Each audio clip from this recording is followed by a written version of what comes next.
Okay, so welcome everybody to the launch of the study on meaningful youth political participation. And I will ask now our coordinator of the EU Council of Europe Youth Partnership to officially welcome you to this webinar. So good morning, everyone, and welcome to the launch event of the study Meaningful Youth Political Participation in Europe, organized within the framework of the European Year of Youth. And I'm very glad to see that we are many, I would say, today following this event. And this event is also live streamed on our Facebook page, and it is recorded. It's my great pleasure to welcome our guest speakers, Sophia Eriksson Waterschoot, Director of Youth Education and Erasmus Plus at the European Commission, and also Matjaz Gruden, Director of Democratic Participation at the Council of Europe. He will join, I would say, in a couple of minutes now. So thank you very much for joining us today. Youth participation is a common area of interest of both the European Commission and the Council of Europe in their current strategies in the field of youth and in their events planned in 2022. And I'm pretty sure that you have heard about the European Year of Youth of the EU and the upcoming Council of Europe's campaign, Democracy Here, Democracy Now, for which youth participation is one of the priorities. And the Youth Partnership has been instrumental in the endeavor of both institutions, gathering knowledge on this topic for many years. And in particular, since the symposium, The Future of Young People's Political Participation, held in 2019. And I'm inviting you to visit our webpage on the study to find out more what the Youth Partnership has done in this field: podcasts, illustrations, animated videos, user-friendly publications as well, were also produced. So this study on meaningful youth political participation is a kind of culmination of a long journey that started in 2020, but not an end point. And in the upcoming weeks and months, other materials, publications, activities will be launched. And I will tell you a bit more about that at the end of the webinar. So what is the program for the next 55 minutes? So after a short presentation of the study findings given by my colleague Lana, with our two guests, Sophia and Matjaz. And Matjaz, welcome now. Thank you. We will talk about the importance of youth political participation for European democracies today. And I must say that this resonates quite strongly given the current situation and the tragic events we are witnessed at the moment, and even more strongly today than some weeks and months ago. Then there will be a room for discussing how the European Commission and the Council of Europe promote and support youth political participation, with a particular attention given to young people facing multiple disadvantages. And you will have an opportunity, of course, to ask questions to our guests throughout the webinar. So, Lana, I'm pleased to pass you the floor for the presentation of the study. Thank you very much, Clotilde. And just maybe to mention to everybody joining on Zoom that they can type in the chat or use the Q&A function. We will do also our best to follow what is happening on Facebook and other social media, but it's safest to join the Zoom room if you would like to ask questions to our speakers. So I will try to be very brief. It has been an extensive work on the study, as Clotilde mentioned, since 2019 symposium, and then starting with research in 2020. Our researchers have been exploring this topic, looking at the political participation of young people from three main perspectives within the study. One is first defining and understanding what do we mean by political participation of young people, how does it take place, how do we define it so that it is meaningful. And of course, one of the very important topics of today's launch is the types of democratic environments that are needed for young people to really take actions in decision making. And then we will, the study looks at basically two strands of political participation that are kind of parallel but also overlapping at times. One is the conventional political participation of young people. So this is what we mean when we talk about, for example, elections or taking part in participatory budgeting at the local level. And then unconventional youth political participation, which I would say today is less unconventional than it used to be. And this is taking part in social movements, in protests, and different type of young people's activism. Just to say that the study was written by Ondřej Bárta, Lavizzari, and Georg Boldt, who have been working also on other publications with us. And one of them is a shorter youth-friendly version of the study, which is the Insights. So I will briefly cover the theoretical part of the study. I think the basic starting point for us has been that meaningful participation of young people is crucial for a healthy democracy when it comes to political, social, economic life, and also all other aspects of young people's existence. The study starts with a very broad definition of political participation. That basically means participation in any activity that shapes, affects, or involves political sphere.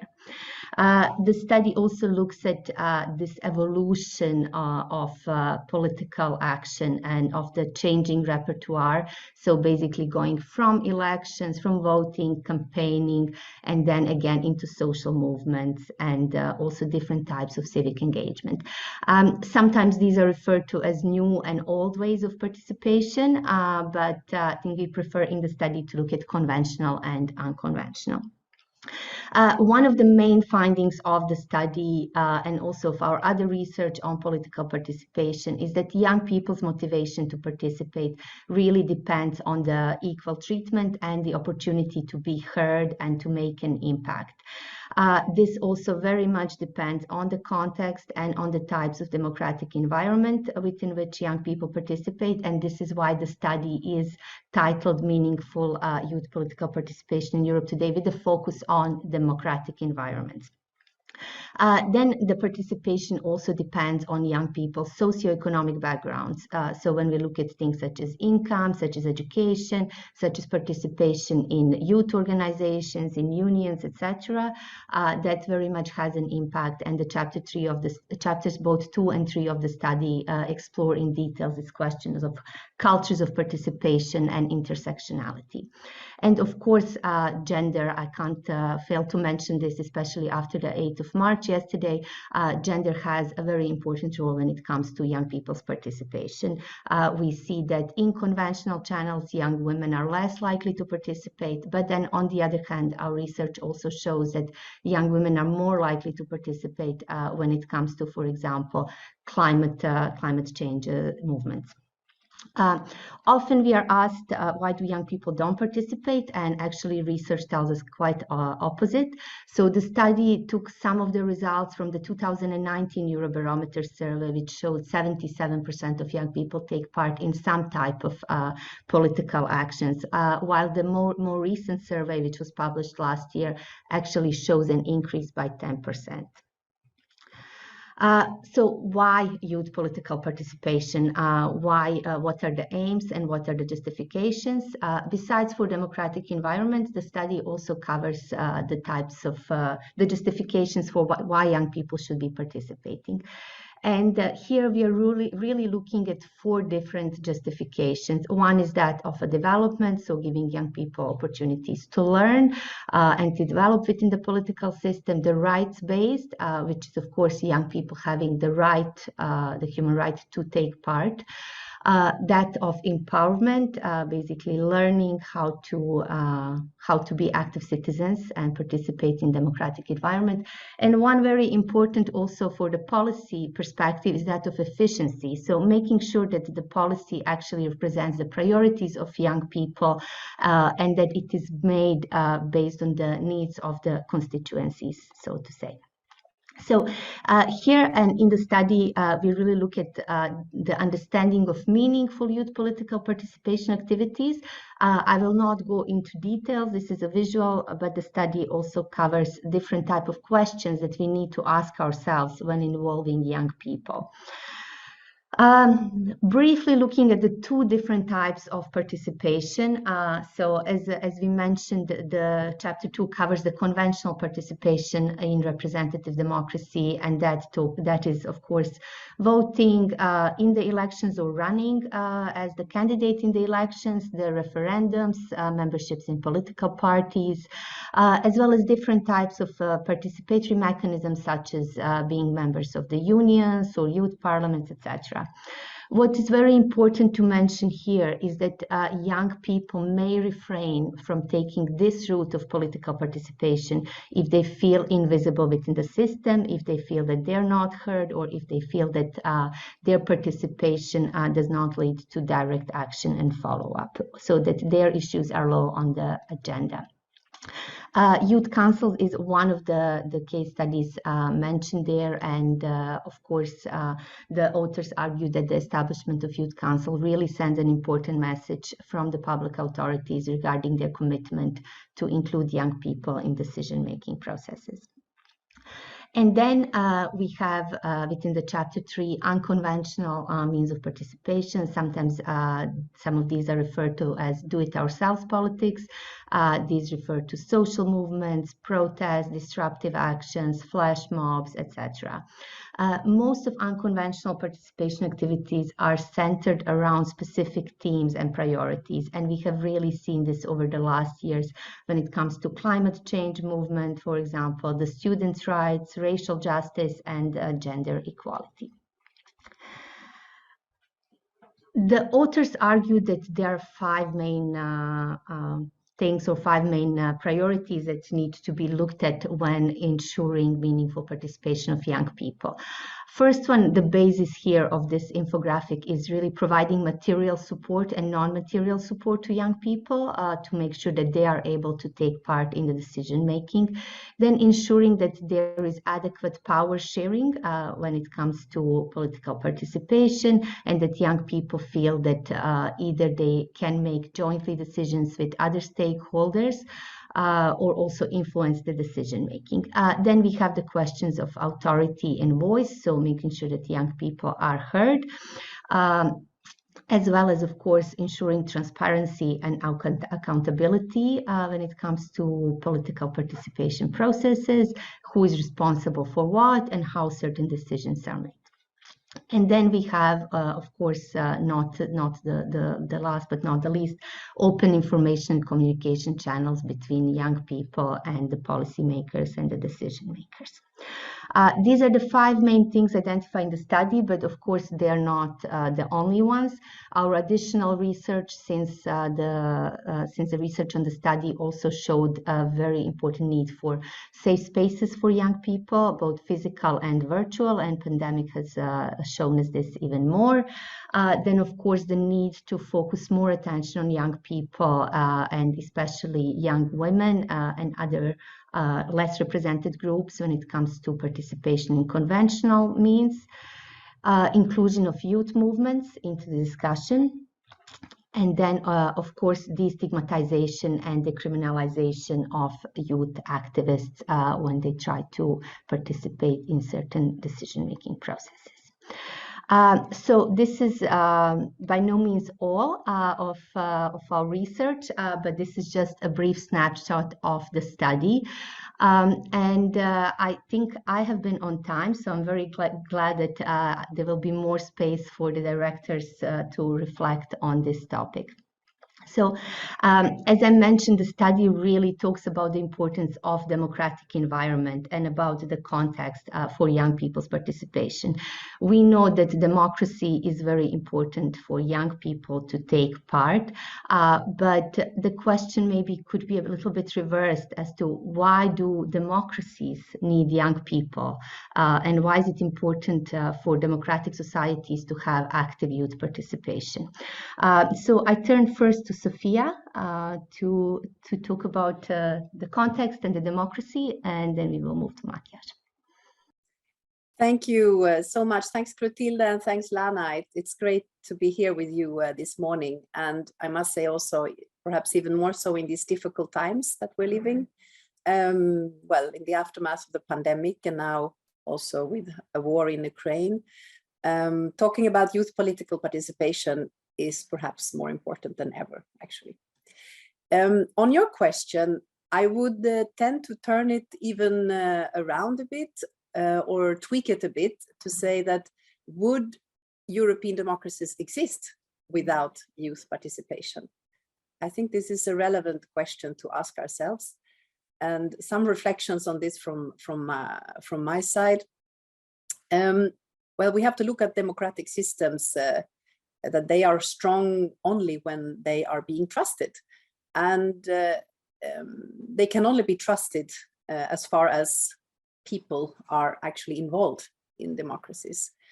So it means that people's voices need to be heard, of course, and they should be able to influence the collective decision-making process in democracies. And this goes, broadly speaking, of course, for citizens in general, but it may have a special importance for our young citizens. And the reason is simple, and that's not at all only me saying that. It's established by the many political scientists and researchers that it's really during the young years that the trust in the democratic system is established, or not. You know, it's not a one-way, unfortunately, it's not a one-way forward on this. And I think it's important there to also reflect a bit in this context. We have to realize that democracy is not a spontaneous order of things. It's something that, I mean, that's not something that would be natural to humanity. And it's enough to look around us and look also back in our history and the current state of the world, unfortunately. So each citizen and each generation will have to build its own relationship with democracy. And in doing this, of course, each generation is also shaping that policy towards hopefully a deeper and more embedded democracy, or not, because nothing is set in stone here in the direction, again, unfortunately. So of course, here parents have a really important role to play. Education has a very important role to play in trying to connect every new generation with the democratic system. But even more so, I believe, is the personal experience. So the experience of being able to seriously inform oneself, to be able to shape your own opinion, to experience of expressing this opinion freely and openly, and the experience of getting together for different purposes, political, social, or civic causes. And also, of course, the experience of casting a vote in a free and secret ballot. So promoting young people's participation in democratic life is actually an essential step in the constant renewal of our democracies. Or you can also state it in the negative sense that a society that fails in its democratic renewal of the young generation is on the way out of democracy. So, I mean, saying this as a bit of an introduction, I think it puts even more the emphasis and explains how important it is that we have today the European Union's Treaty of Lisbon that added wording around this in the EU's treaties. And it now says that the EU should encourage the participation of young people in democratic life in Europe. And it's expressed so as one explicit task in the field of EU youth policy. And this year, 22, we are at the European Year of Youth. So we have a lot of opportunities for young people. So it's really also a positive narrative and the positive actions that are happening. But it's important to note that in the underlying decision that the Commission tabled, and it was agreed by the European Parliament and the Council, it explicitly aims, the year explicitly aims to empower and support young people to become active and engaged citizens and actors of change. And that's also why this decision highlights the European Year of Youth as an opportunity to make additional efforts at building capacity for youth participation and the civic engagement among young people.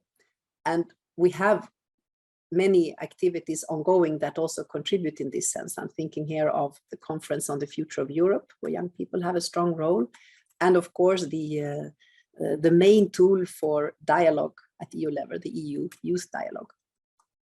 So in this process of engaging Europe's youth, our society gains a lot, clearly, and we know it. We're in the field, but more broadly, this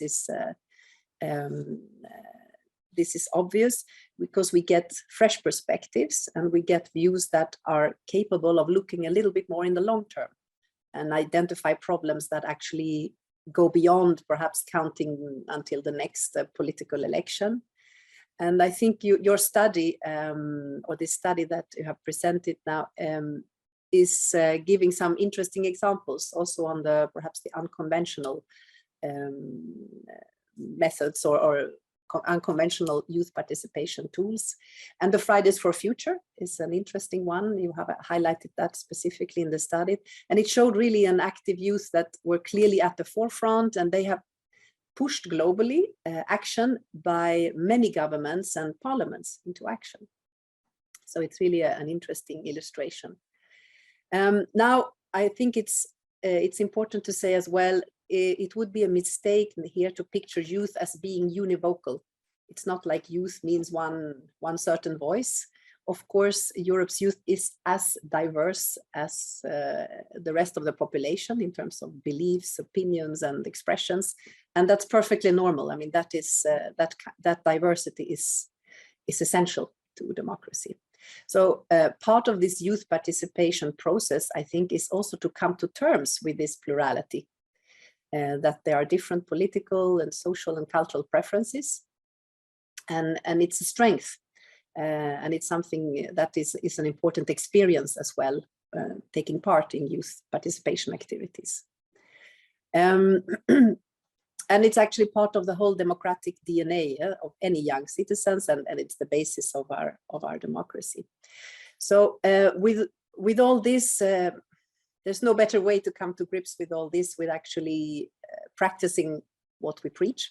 And that's why we are proposing a lot of youth activities. We are supporting many youth organizations, youth associations, and youth dialogues and other engagement activities, broadly speaking, in our EU youth strategy activities, but of course, even more so during this European Year of Youth, where we really hope it will be a strong participatory year for young people. And actually, we asked young people before starting the European Year of Youth, how would you prefer to make your voice heard?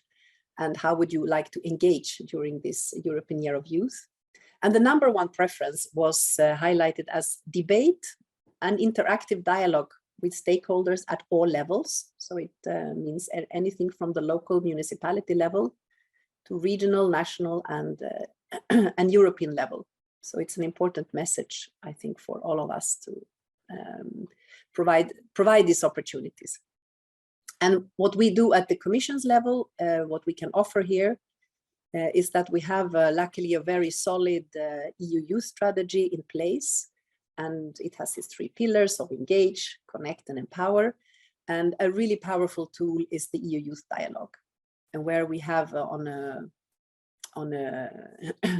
thanks or with the help of our presidencies, of course, we have several tens of thousands of young people from all over Europe that take part in each cycle of the youth dialogues, and there are a lot of exchanges and consultations. So it's really a way to try to make young people's voice heard at all levels, including at the EU level. And accompanying this, of course, we have important incentive programs. We have our flagships, Erasmus Plus and the European Solidarity Corps, which promote a lot the participation of young people in democratic life and civic society. It's actually a horizontal priority. So there are a lot of opportunities. We have even a dedicated action called the Youth Participation Activities. And we have tried to boost this year because of the European Year of Youth. So we will be able to fund as a minimum of 500 such projects that will be able to support young people from all backgrounds with opportunities for civic engagement, youth participation, and intercultural learning. So I think these are really important examples of where we can act at EU level. We have the policy levers there. We have our programs that can contribute.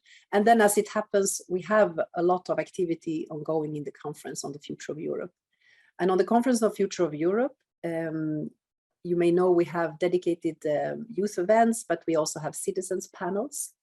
And actually 1/3 of these citizens panels are composed of young people. So it also shows the message. We're talking about Europe's future, and we want young people to take a very strong role and participate in this. As part of the European Year of Youth, there are a number of activities. I'd just like to highlight one, and it's that we try to bring closer together young people with EU political decision makers. So all members of the College of Commissioners have agreed to meet with young people, and therefore there are different policy dialogues organized throughout the year where young people can discuss and exchange with the commissioners themselves. So just to say that there's a lot of potential on bringing forward this agenda during the year. It's still only early on, but there will be a lot of potential and many activities to come. Thank you. Thank you, Sophia, for highlighting also the opportunities that young people have for participation through the different programs. And also there's some very important anniversaries, including 35 years of Erasmus in this context. So it's really good to have it during the Year of Youth. And now I will turn to Matjaz to tackle this question from the perspective of the Council of Europe. We know that also democracy is quite important within different contexts of Council of Europe's work, but why do democracies need young people? And do they? I think we all agree they do, but... Why are you asking questions if you're then offering responses already? No, seriously. First of all, I'd like to really welcome the fact that the partnership has produced such an important piece of work, research on such a crucially important topic at this very moment. We really need this kind of intelligence, this kind of reflections and blueprints a little bit that can inspire and guide our action responses to the problems we're facing. Now, on your question, why democracies need young people? Well, it's a very simple answer, because democracies without young people are not democracies. I think that in itself, it may be, we may have different degrees of approximation or system that claim that nomination, but any society which does not strive, even if we always have problems, to create an environment, institutional and social environment, in which all population groups, especially young people, do not have the opportunities, are not giving the support, are not giving the accompanied in their need to obtain the necessary skills and competencies, are not democracies. You cannot have democracy without young people. You cannot have democracy without women because that violates the most basic fundaments, at one hand, preconditions and the objectives of a democratic system, equality, fairness, everything, you name it. So I think that it's quite easy. It's easy to answer. It's not very easy to then to achieve this in practice. Another reason why democracy societies need young people is because I think it's a complete illusion to think that societies can be effective and successful in meeting the challenges that we are facing collectively, globally, especially in the days in which those challenges are numerous, connected, very fluid, and new are coming almost every day. So the idea that we would be able as societies to face those challenges without the participation, contribution from young people, from their point of view, from their possibility to express their views, concerns, without their creativity, without their knowledge, without their specific perspective. It's a complete illusion. We are simply not going to be able to do it. We need them. It's really almost a matter of survival. Now, how you do that? As I said, it's sometimes more difficult. Shouldn't be, but it is. And we're all to different degrees sometimes struggling as societies in how to achieve that, because on one hand it requires proper institutional setup, which is designed to be inclusive and open to all groups of societies, and has in place the necessary support measures, possibilities that are necessary to include young people. But it also requires investment in young people's education, skills, opportunities to interact, cooperate, work in different ways. And these are all, as I said, in order to be to ensure that their participation in democracy is meaningful, brings results to the society as a whole, and it's seen and accepted as something that is meaningful for young people themselves. That's an important point, because we see, in particular, although this has been always the case, that young people are very active, that they're engaged with regard to many of the challenges we're facing as societies, from climate to economic, social, and others. So there is not a problem with their indifference. I think the rates of engagement and concern are very high. The difficulty is, of course, that without the realistic, effective ways for them not only to express, but to participate in the processes that are there to respond to these challenges, this activism, this concern may turn into frustration, may turn into anger, may turn into the search for alternatives. Young people, or any other population, just because they're concerned and angry with what they see, does not mean that they're by default also, shall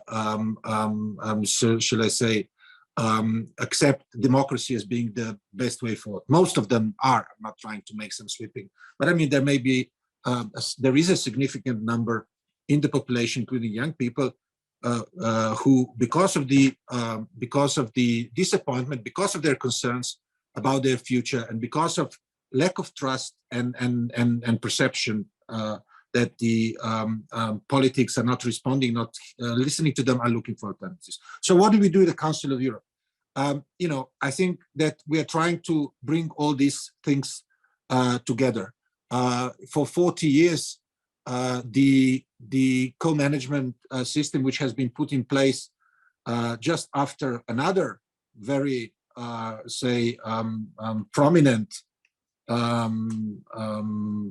engagement of young people in the late 60s, was put in place in order to integrate young people into the Council of Europe intergovernmental system and give them a real place, a real voice, and a say in the design, adoption of policies that are relevant to them. And I think that in itself sets a very important example, and it's really something that I think we can be very proud of, but we also must be very attentive to, in order to ensure that this co-management system is stays and is allowed to develop.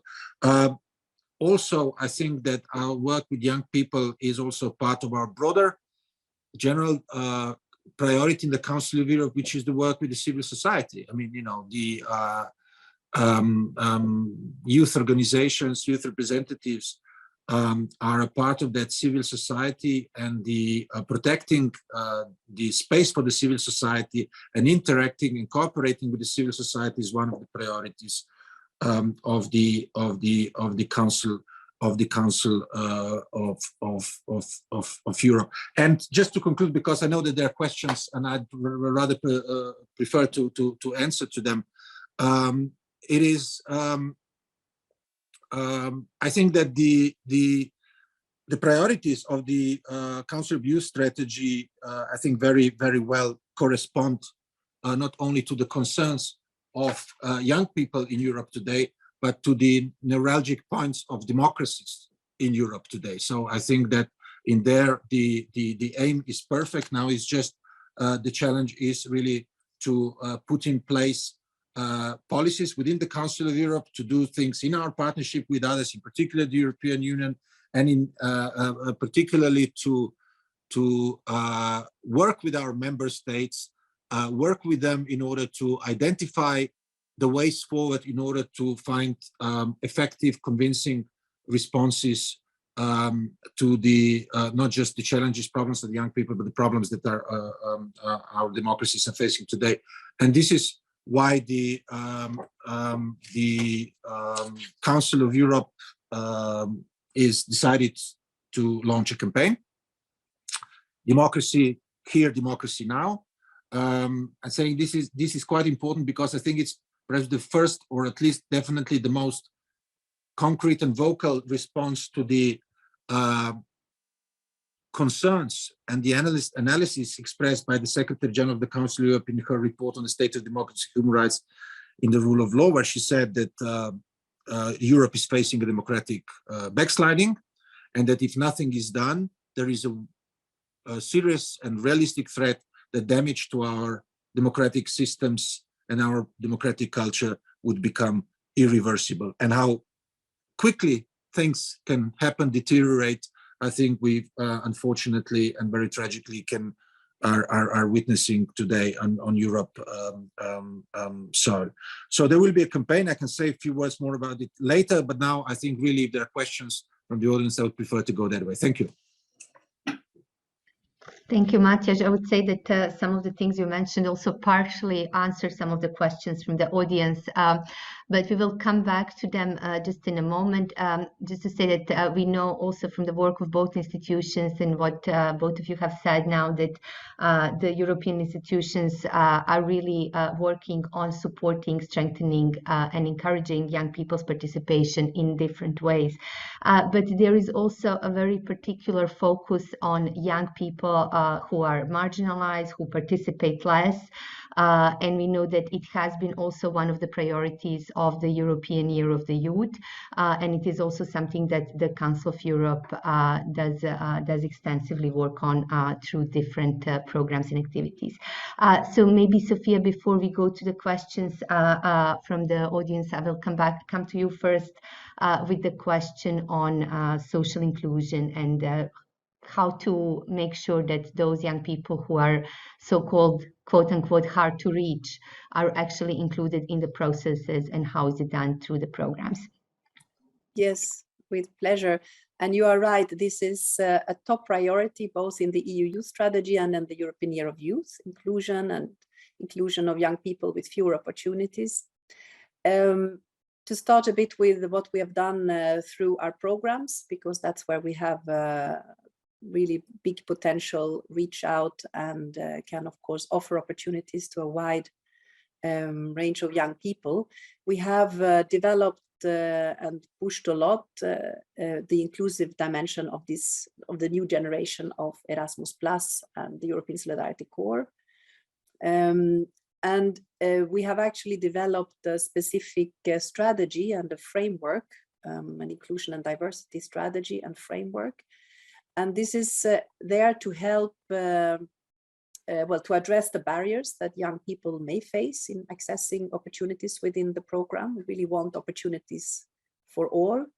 And this strategy and framework will help both our implementing bodies, so the national agencies in the member countries implementing the programs, but also towards organizations that can give them some or different capacity building support and ideas and strategies for how to actually reach out and how to best address the needs of young people with few opportunities, to make sure that they can be included in the various opportunities. So this is a very powerful tool. It's all new.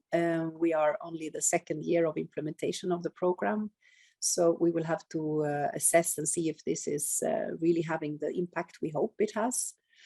But it's something that that in a way is very pioneering policies, I would say, at the EU level. Now, in the European Year of Youth, it's explicitly mentioned in its objectives that we have a clear aim here to encourage young people with fewer opportunities to take part. And when we say fewer opportunities, it's a very wide definition. So I should also say it includes, which may not be straightforward, but also young people from rural and remote areas or belonging to minorities. So it's really a very broad definition, and we want this to be part of many of the activities during the year. And of course, it's a message we pass to both our national coordinators that are in charge of organizing the national parts of the year, but also the different youth stakeholders, the organizations that are part of the co-development of the year, that they also are contributing with activities that promote inclusion across Europe. From the EU side, we have published now, you may want to have a look at that on the European Youth Portal. We have a dedicated section to the European Year of Youth, and you will find there a policy section with different flagship initiatives that we will continue to be added on over the year, because we know that there are activities still under preparation. But you will see that there are a number of these flagships that have a quite strong inclusion angle. We hope, I mean, to give you some examples, but we hope we will launch the new Commission initiative, the ALMA, the Aim, Learn, Master, Achieve. It's to be implemented as part of the European Social Fund Plus, but the aim here is really to try to integrate further disadvantaged young people who may not be in employment, not in education, in society and in the labor market. We have a dedicated youth panel at the upcoming European Summit Against Racism. It's coming up in 10 days. And you will also see we have a big priority on mental health, again, as a consequence of the pandemic. But we see this as have raised a lot of interest, and it's really important to also to devote some flagship activities around it. From our side, we are setting up an expert group to promote supportive learning environments and well-being at school. And this will also be addressed under one of our upcoming inclusion initiatives, more in the school sector, on the pathways to school success. In the youth field, we can luckily rely on an excellent youth wiki network. And there is a report under preparation there on the mental and emotional well-being during COVID-19, where the purpose is to analyze how the EU countries addressed the effects of the pandemic on young people's well-being. So we can look forward, I think, for additional evidence from this report. And early on in the crisis, or the pandemic crisis, you may remember there were many people that lost their jobs, and typically young people, because also precarious and short-term contracts.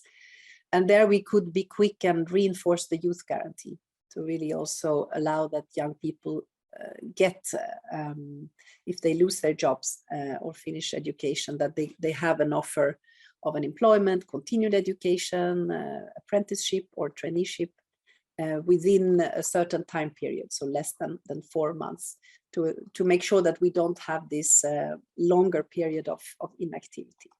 So these are just some examples, and I invite you to look at the youth portal.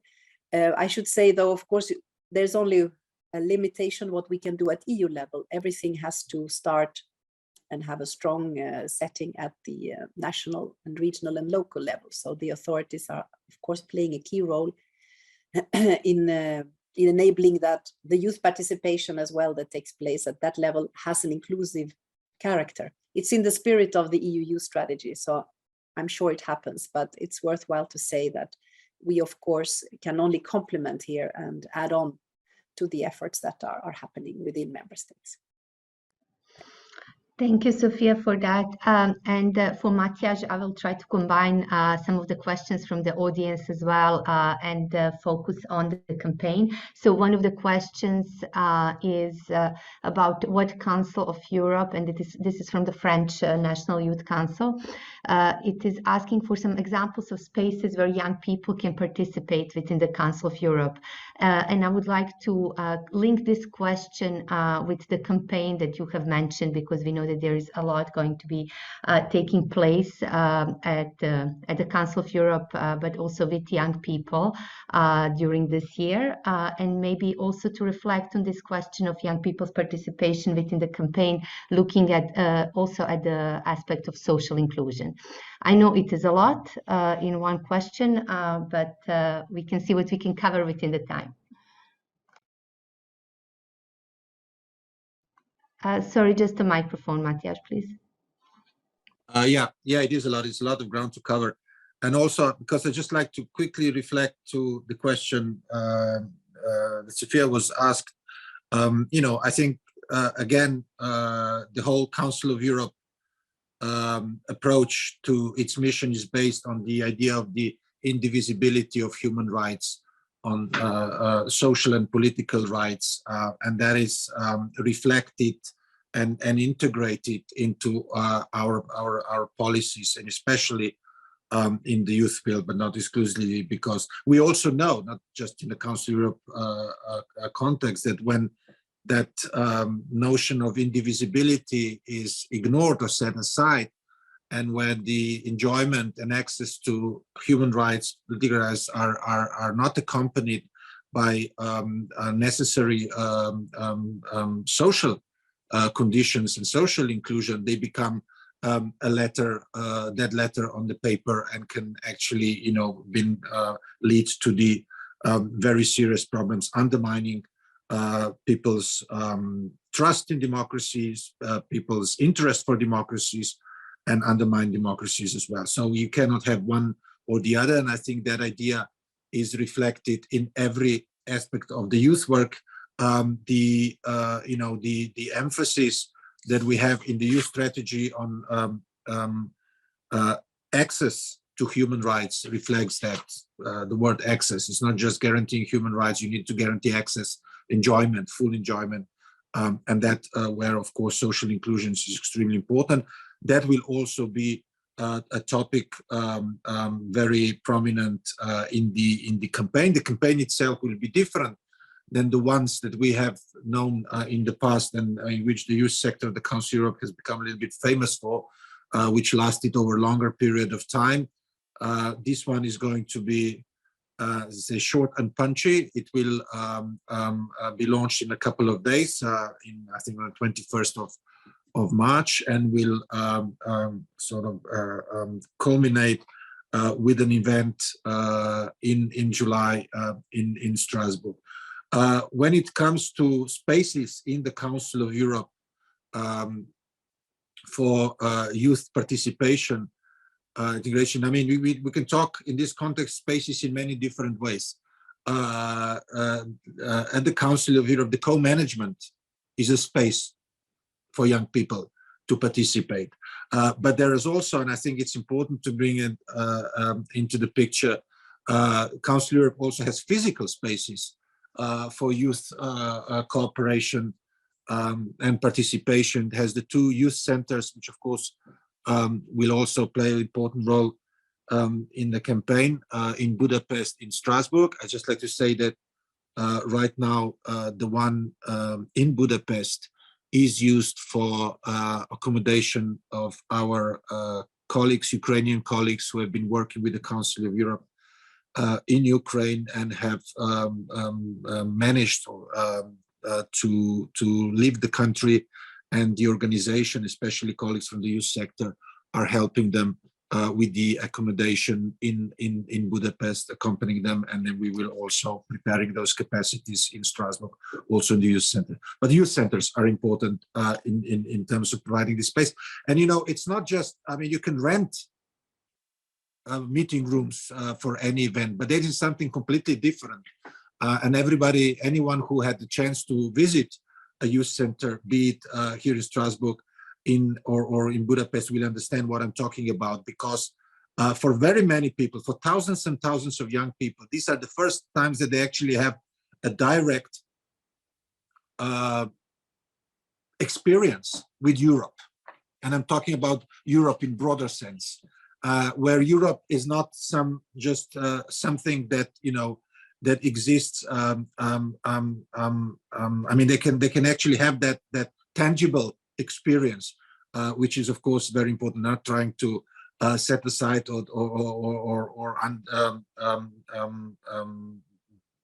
say that Europe in all other aspects is less important. But for young people, I think that it's very interesting, important to have that descent from the level of relative abstraction to something that they can see, where they can meet people, where they can work together, where they can talk together, where they can create things together, discuss, and so on. So all this will be also the philosophy and the infrastructure of it will also be, of course, integrated in the campaign, which will be a democratic experience in itself, because its objective really is to create that space and amplify the voices of those young people who do not have the chance to set the public agenda, both the message to the young people, but also a message to those who are setting the public agenda, to explain to them that without actually creating those opportunities, bringing young people on board, this is not a democracy, this is not a functioning democracy, and this is not a successful society. Thank you, Matjaz. I know it was a lot in one question, but I think you really covered it from many aspects. We have quite a significant number of questions in the chat, but I know we also don't have much time. So I will just bring up some of the questions here and ask Sophia and Matjaz maybe to reflect on parts of them in their closing words. So some of them are focused on the European Year of Youth, and this is related to Sophia, maybe on the legacy of the year and how to make sure that the focus on young people stays after the year. And then there were also questions on the youth test related to kind of how young people are involved in different countries of Europe in actually making sure that the legislative processes and the drafting processes for different laws are actually past this so-called youth test, basically that get an approval of young people, making sure that they represent young people's views. And we also had some questions on digital spaces and participation. I know we will not be able to cover all of it in the response, but maybe for the closing words, Sophia, if you can reflect on the legacy of the year and what it means for the future. Yes. No, thanks a lot for these interesting questions that I also see in the chat. But perhaps just to say that this study, which is really an interesting one, and I thank again the work of the partnership of doing the study, and I think it comes along the sides of what we really preach always, is to have a good evidence-based policy making. And we try to apply this on every possible occasion through, well, studies, research, surveys, consultations, and participation. And it's really the backbone of well-prepared initiatives. So just to say thanks to the partnership for carrying out this important work. And actually, it's the same spirit as we try to apply for all our activities under the EU Youth Strategy, and the same goes also for the European Year of Youth, that we want a strong evidence-based policy making. And I think it's the only way, by doing that, we come to a good agreement of what is a good way forward. Sometimes there are different views, there are different ways, but by having this solid evidence, we can actually find way that we agree to go forward in a certain direction, and we actually progress on our understanding also on the participatory mechanism, and certainly the novelties that we have seen, and you have covered them really extensively and interestingly in this study. Now, on some of the questions that came up, interesting ones, and I would say, indeed, let's focus a bit on the legacy of the European Year of Youth. We have already, of course, a solid set of instruments at EU level, so we have to build on them, but we don't need to stop with what we have, and I think that's part of what is meant by the legacy, that the European Year of Youth should lead to something, and we should reflect on what we have, and we should reflect on what can be improved, and perhaps what is missing. And I think that we don't know yet what will be the legacy, because we have to let the year happen. And as we did in creating the year, we try to co-create the year together with youth stakeholders, with member states, with the other EU institutions. I think we are now in a co-implementing phase, and things are, of course, happening while they are being discussed and implemented.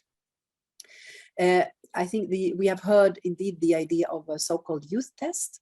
I really welcome this discussion, and it's good to have, I think, a consolidated overview, because we see that there are some practices that are happening or are planning to happen in member states, and here I see a potential for a bit of a deeper understanding.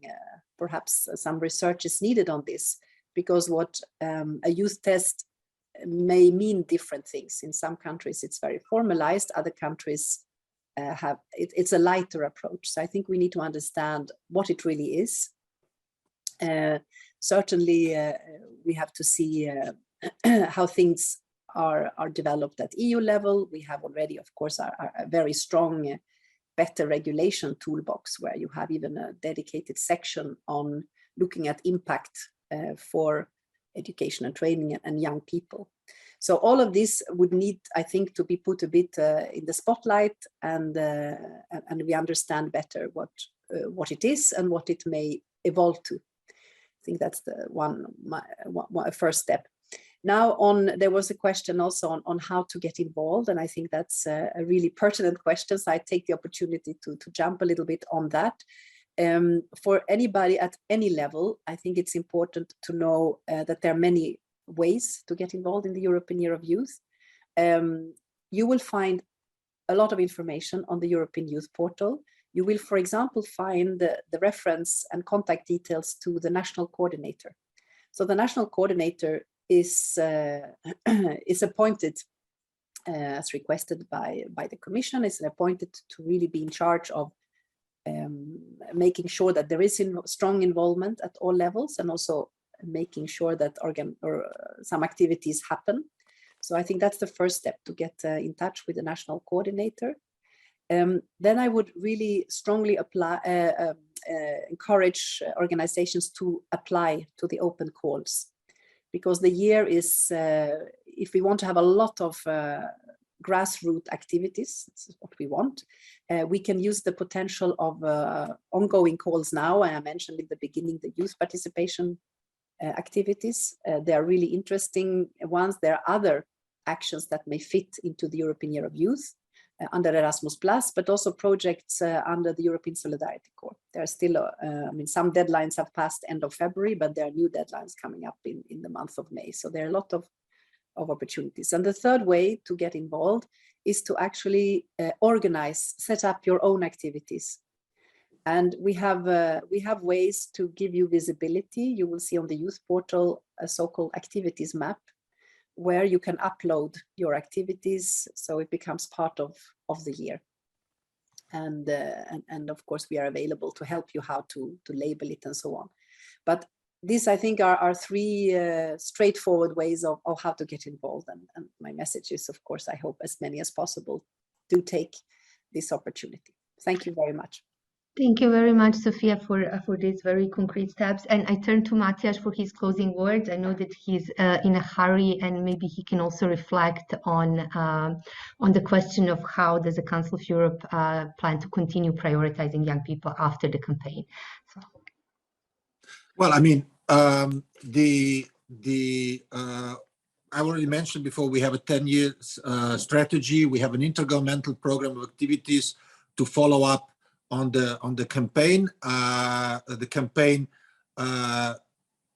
falls in within the focused priorities and activities that have already been in place, but it's there to energize it, to bring it higher on the agenda. It's meant to be a wake-up call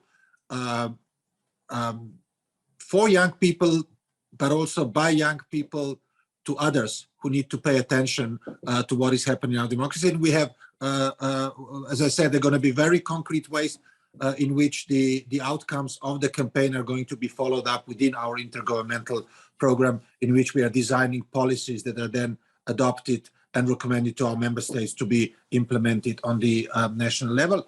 And just one concluding thought. I was also looking, there are so many, there are good questions there, and you cannot answer them all.